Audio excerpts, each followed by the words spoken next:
Hi friends, please subscribe to Amravati Media and press the bell icon for more latest updates. జగన్ను ఏమీ చేయలేక కేంద్రాన్ని ప్రయోగిస్తున్న చంద్రబాబు. మాజీ ముఖ్యమంత్రి వైఎస్ జగన్మోహన్ రెడ్డిని జైలుకు పంపాలని ముఖ్యపాలకులు పట్టుదలతో ఉన్నారని చెప్పుకున్నాం. అందులో భాగంగా మరో కీలక అప్డేట్. మద్యం కుంభకోణం కేసులో జగన్ కంటిని మోదీ సర్కార్ చేత్తో పొడిపించే ప్రయత్నం ఊపందుకుంటున్నట్లు తెలుస్తోంది. ఈ స్కామ్లో జగన్ను విచారించేందుకు త్వరలో ఎన్ఫోర్స్మెంట్ డైరెక్టరేట్ నోటీసులు ఇవ్వనున్నారంటూ ప్రభుత్వ అనుకూల పత్రిక కథనాన్ని రాయడం గమనార్హం.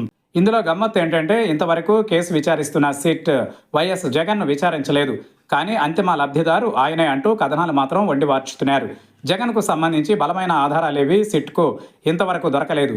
అందుకే వైసీపీ కార్యాలయంలో పనిచేసే అటెండర్ వరకు తాజాగా సిట్ అధికారులు నోటీసు ఇవ్వడం తీవ్ర చర్చనీయాంశమైంది.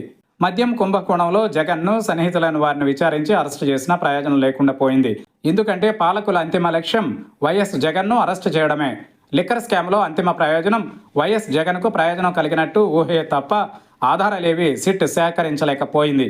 అందుకే నెలల తరబడి కేసును పొడిగిస్తోందన్న ప్రచారం జరుగుతోంది. ఈ నేపథ్యంలో ఈడీ అధికారులు వైఎస్ జగన్ను విచారించడానికి నిర్ణయించినట్లు వార్తలు బయటకు రావడం గమనార్హం. నిజంగా బలమైన ఆధారాలు ఉంటే సిట్ అధికారులు ఎందుకని జగన్ పేరును ఛార్జ్ షీట్లో చేర్చలేదన్న ప్రశ్న ఉదయిస్తోంది. అలాగే జగన్ను సిట్ అధికారులు విచారించలేదనే ప్రశ్నకు సమాధానం రావాల్సి ఉంది.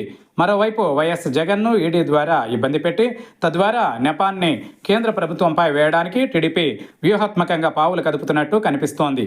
అప్పుడు జగన్ను లిక్కర్ కేసులో నిందితుడిగా కేంద్ర ప్రభుత్వ సంస్థే తేల్చిందని, తమకేంటి సంబంధమని టీడీపీ వాదించడానికి ఆయుధంగా మలుచుకోవడానికి రంగం సిద్ధమవుతోంది. ఇదే కేసులో ఇప్పటికే ఈడీ అధికారులు నిందితులందరినీ విచారించారు. అయితే విచారణలో పురోగతి ఏంటో బయటకు వెల్లడించలేదు. తాజాగా వారిచ్చిన సమాచారంతోనే జగన్ను ఈడీ అధికారులు విచారించనున్నారని అంటున్నారు.